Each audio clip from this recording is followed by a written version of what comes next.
বারুইপুরে নেশামুক্তি কেন্দ্রে যুবকের মৃত্যু ঘিরে উত্তপ্ত বারুইপুর। নেশামুক্তি কেন্দ্রে ভাঙচুরের অভিযোগ মৃতের পরিবারের। ঘটনাস্থলে বারুইপুর থানার পুলিশ।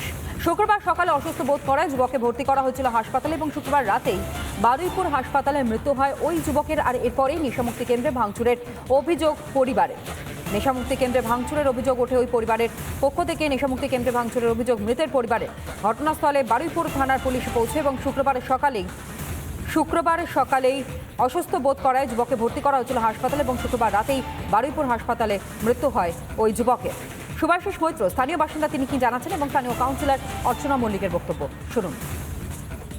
আমার পাশেই বাড়ি, আমরা একটা ক্লাব এতে আছি, বিবেকানন্দ স্পোর্টিং ক্লাবের আমি সেক্রেটারি। কিন্তু আমরা এখানে এসে একবার বারণ করেছিলাম যে পেশেন্টের কেন মারধর করছেন আপনারা। তো তাতেও ওরা তাতে কোনো সযুক্তি নিয়ে আসেনি, মানে প্রায় সময় মারধর করতো। উল্টো দিকে আমাদের ঝর্ণা গোস্বামী আছে, আমাদের ক্লাব সদস্য, ওনারাও সব একসঙ্গে এসে আমরা একদিন যৌথ উদ্যোগে বারণ করেছি যে মারধর করলে কি এর সমস্যার সমাধান হয়। প্রতিনিয়ত ডেলি মারধর করে এই জিনিসটা। একটু আগে যাদের বোধহয় ফ্যামিলি যে ছেলেটি মারা গেছে তাদের বাড়ির লোকজন এসে তারা তো এখানে এটা করে প্রায় 10 বছর ধরে এই নেশামুক্তি কেন্দ্রটা এখানে ভাড়া দিয়েছে। তারপরে আমরা দেখতাম এখানটা প্রায় দিনেই ওই যাদের রাখা হতো এখানটা নেশা ছাড়ানোর জন্য তাদেরকে সবসময় মারধর করতো। সেই করে কিভাবে মারধর করতো? লাঠি দিয়ে মারধর করতো, শর্ট থাপ্পড় মারতো আমরা দেখতাম। আর এই আমাদের ঝর্ণা দিয়ে আছে, এই পাশে সব দেখতে পেতাম। সবসময় আমরা আমাদের জানানো হয়েছে এবং আমরা বলা হয়েছে অনেকদিন ধরে মারধর করছে, প্রায় দিনে মারধর করে বলা হয়েছে। তার সত্ত্বেও মানে কিছুদিন বন্ধ ছিল। তারপরে রাত 2-2:30টার সময় বাইক নিয়ে আসে রাতের বেলা লোকেরা, মানে খুবই অতিষ্ঠ হয়ে যাচ্ছে। এইভাবে চলছে এদের অত্যাচার। তো আজকে অত্যাচারটা তুলনাটা ধারণ করেছে একজন মারা যাওয়ার পর। আর সেই জন্যই সব পাবলিকরা সব ছুটে এসেছে এবং এই ভাঙচুর করেছে। অন্যদিকে নাবালিকাকে যৌন হেনস্থার ঘটনায় গ্রেফতার অ্যাম্বুলেন্স চালক। কল্যাণীতে নাবালিকাকে যৌন হেনস্থার অভিযোগ প্রতিবেশী অ্যাম্বুলেন্স চালকের বিরুদ্ধে। অভিযোগ মুখ বন্ধ রাখতে দেওয়া হয় টাকা, এমনকি খুনের হুমকি দেওয়ার অভিযোগ। কল্যাণী 13 নম্বর ওয়ার্ডের ঘটনায় চাঞ্চল্য। কল্যাণী থানায় অভিযোগ দায়ের। প্রতিবেশীরা কি জানাচ্ছেন শুনুন। আমাদের পাশে পাড়ের একটা মেয়েকে রেপ করা হয়েছে। কত বছর বয়স? 13 বছর। নাবালিকা? হ্যাঁ। কত নম্বর ওয়ার্ডে, কোন জায়গায় 10 বাড়ি? নম্বর ওয়ার্ডে। কল্যাণী? হ্যাঁ। কে করলো? উনি জিএনএমে গাড়ি চালায়, সে 500 মিটার গাড়ি চালায় উনি। আমাদের বাড়ির পাশে ওনার একজনের সাথে ওনার সম্পর্ক আছে দীর্ঘদিনের, ওনার কাছে যাওয়া আসা উনি করে। ওনার সোর্সতেই বাচ্চা মেয়েটার সাথে এরকম করেছে। এটা কবের ঘটনা? এটা হচ্ছে শুক্রবারের ঘটনা। তো মেয়েটি এতদিন কেন বলেনি? মেয়েটাকে ভয় দেখিয়েছে যে বললে তোর বোনকে মেরে ফেলবো, তোকে মেরে ফেলবো, ভয়তে মেয়েটা কিছুই বলেনি। তারপরে কি আজকে কি জানতে পারলেন আপনারা? আজকে আমরা জানতে পেরেছি আজকে যে মেয়েটা এমন বলে না, চুপচাপ হয়ে গেছে। মেয়েটা কথাবার্তা বলা বন্ধ হয়ে গেছে, কারোর সাথে কথাবার্তা কিছুই বলে না। আচ্ছা। তারপর মেয়েটাকে সবাই প্রেশার দেওয়াতে মেয়েটা বললো। নাবালিকাকে যৌন হেনস্থার ঘটনায় গ্রেফতার অ্যাম্বুলেন্সের চালক। কল্যাণীতে নাবালিকাকে যৌন হেনস্থার অভিযোগ উঠেছে এবং এই অভিযোগের প্রেক্ষিতেই গ্রেফতার করা হয়েছে অভিযুক্তকে। প্রতিবেশী অ্যাম্বুলেন্স চালকের বিরুদ্ধে উঠেছে এই অভিযোগ, এমনকি মুখ বন্ধ রাখতে টাকা দেওয়া হয় এমনটাও অভিযোগ উঠেছে তার বিরুদ্ধে। খুনের হুমকি পর্যন্ত দেওয়া হয়েছিল। কল্যাণী 13 নম্বর ওয়ার্ডের ঘটনায় চাঞ্চল্য ছড়িয়েছে। কল্যাণী থানায় ইতিমধ্যে অভিযোগ দায়ের করা হয়েছে এবং সেই অভিযোগের ভিত্তিতেই গ্রেফতার করা হয়েছে অভিযুক্ত অ্যাম্বুলেন্স চালককে। কল্যাণীতে নাবালিকাকে যৌন হেনস্থার অভিযোগেই গ্রেফতার করা হয় অ্যাম্বুলেন্স চালককে।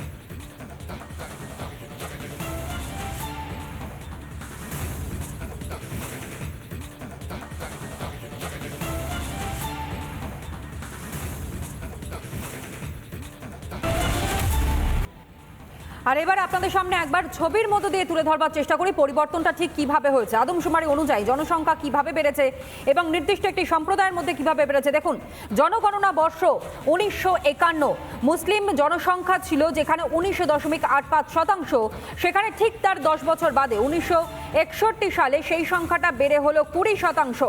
এর ঠিক 10 বছর পর 1971 সালে যে সমীক্ষা হয়েছে সেখানে স্পষ্ট দেখা যাচ্ছে 20.46% বৃদ্ধি পেয়েছে মুসলিম জনসংখ্যা।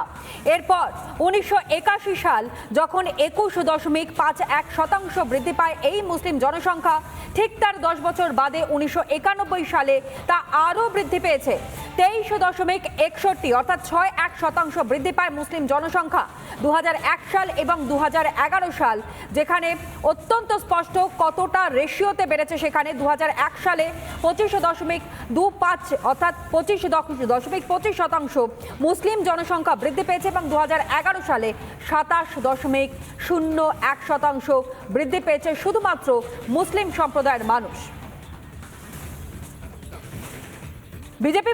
বিজেপি বিধায়ক অম্বিকা রায় তিনি টেলিফোনে কি বলেছেন, আমাদের কি জানিয়েছেন এই কথোপকথনে, শুনুন। অন্যদেরকে দুজন হবে আর নিজেরা চারজন হবে, এটা ইশারা কিন্তু অন্যদিকে।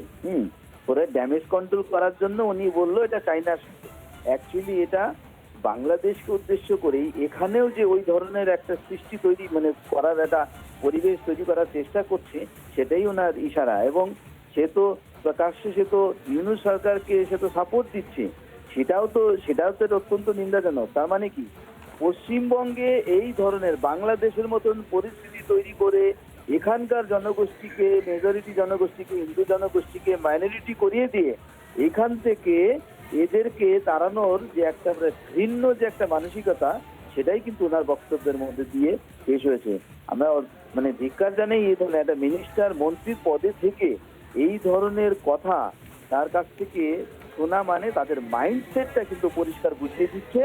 আগামীতে তারা কোন দিকে থাকবে, তারা এই মেজরিটির সংখ্যার সাথে কি ধরনের ব্যবহার করবে, সেটা কিন্তু পরিষ্কার কিন্তু বুঝিয়ে দিচ্ছে, মানে আরো উস্কে দিচ্ছে এবং এটা বলে দিচ্ছে যে বাংলাদেশে যেটা হচ্ছে এটা কিন্তু আগামীতে এইখানে পশ্চিমবঙ্গেও হবে।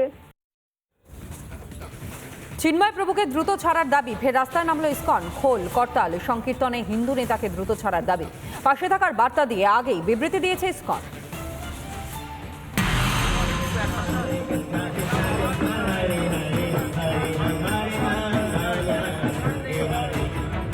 বছর আগে শ্রী চৈতন্য মহাপ্রভু যেভাবে চাঁদ গাজির বিরুদ্ধে প্রতিবাদ করেছিলেন শান্তিপূর্ণভাবে কীর্তনের মাধ্যমে, সেরকম প্রতিবাদ হচ্ছে। ওখানকার যে ইসকনের হেড আছেন উনি এটাই ক্লারিফাই করেছেন যে চিন্ময় কৃষ্ণ প্রভু কোনো অফিসিয়াল পদে নেই, কিন্তু উনি ইসকনের ভক্ত আছেন। আপনার পাশে আছেন তো? অফকোর্স।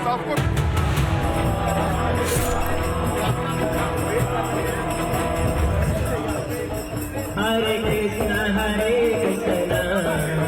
কৃষ্ণ কৃষ্ণ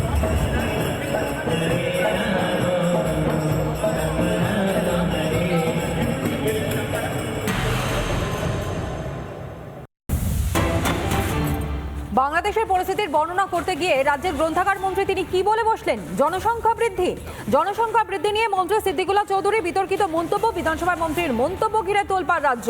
হাম দো হামারা চার, বিধানসভায় বলেন সিদ্দিকুল্লাহ চৌধুরী। পরে নিজের মন্তব্যের অবশ্য সাফাই দিয়েছেন তিনি। চীনের সঙ্গে নাকি লড়াই করতে গেলে জনসংখ্যা বাড়ানোর প্রয়োজন রয়েছে। বিধানসভার বাইরে এমনটাই সাফাই দিতে শোনা গেল মমতা বন্দ্যোপাধ্যায়ের ক্যাবিনেটের গ্রন্থাগার মন্ত্রী সিদ্দিকুল্লাহ চৌধুরীকে।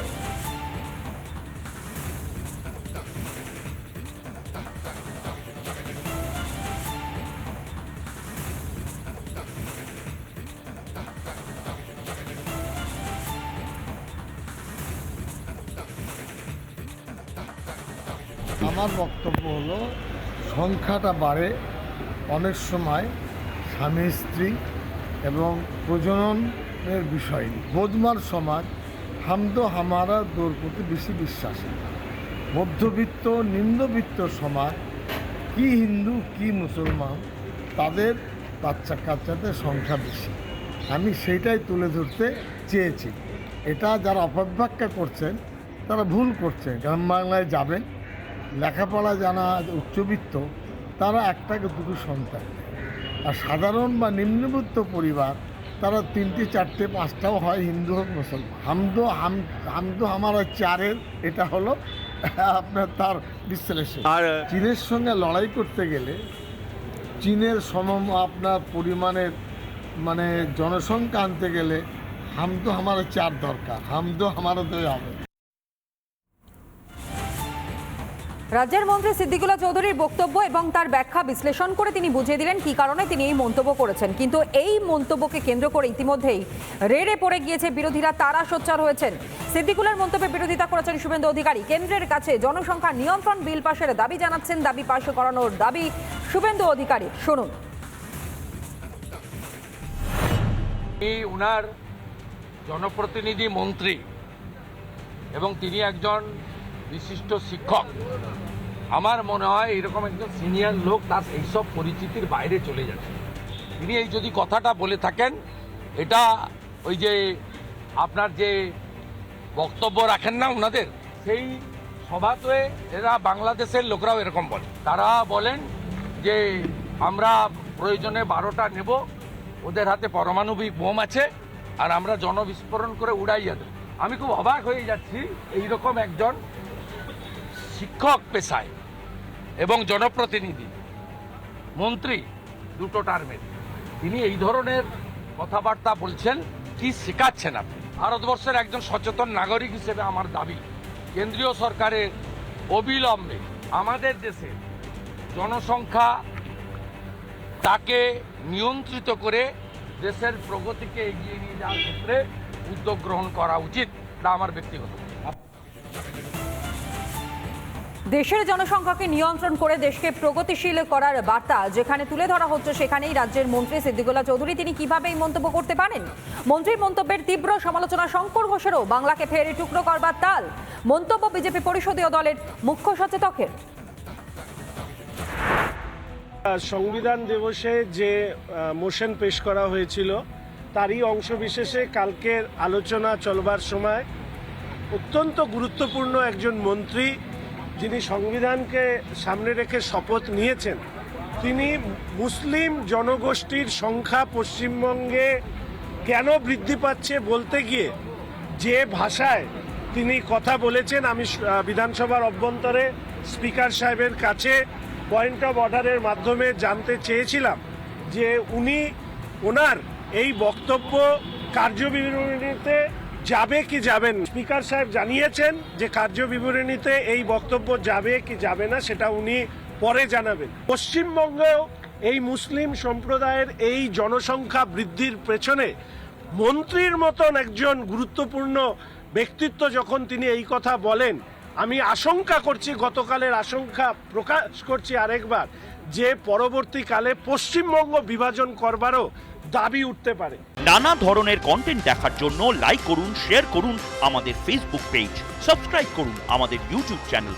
পাশাপাশি অন্যান্য ব্রেকিং নিউজের জন্য অবশ্যই চোখ রাখুন রিপাবলিক বাংলায়।